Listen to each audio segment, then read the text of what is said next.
La Saint-Valentin est souvent un jour propice pour faire de belles annonces concernant sa vie amoureuse et cette année, ils sont plusieurs à avoir choisi de le faire. Aux États-Unis, le fils d'Andra Agassi et Steffi Graf, Jayden, a dévoilé le visage de la fille qu'il aime et qui partage sa vie.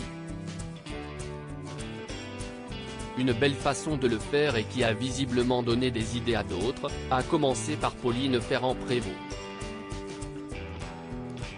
La championne cycliste de 31 ans a longtemps été en couple avec une autre star de sa discipline, Julienne Absalon, mais depuis plusieurs mois, elle se faisait discrète sur sa vie amoureuse.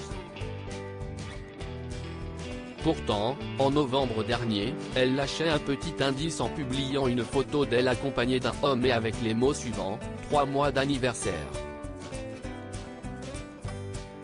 Il a survécu. Une photo qui a relancé les rumeurs de couple et finalement, Pauline Ferrand-Prévot est bien en couple. CST elle-même qui en a fait l'annonce sur son compte Instagram en ce 16 février, 2 jours après la Saint-Valentin. Loin des yeux, près du cœur et il ne vaut mieux tard que jamais. Mais je reste fidèle à moi-même, toujours un peu en retard.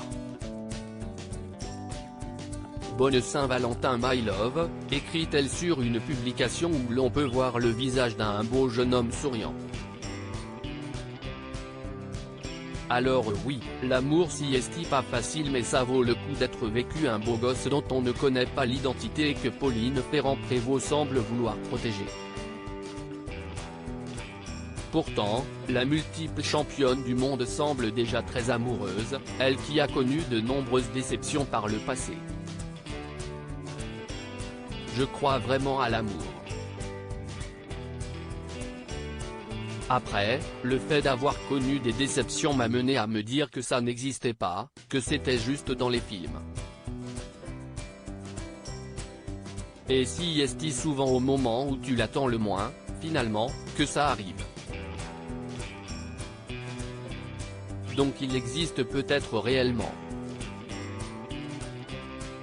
Il faut peut-être simplement placer le curseur au bon endroit, explique-t-elle, avant de poursuivre son explication sur sa définition de l'amour et de conclure, alors oui, l'amour si est pas facile, même pas du tout des fois, mais ça vaut le coup d'être vécu, rien n'est jamais vraiment facile de toute façon.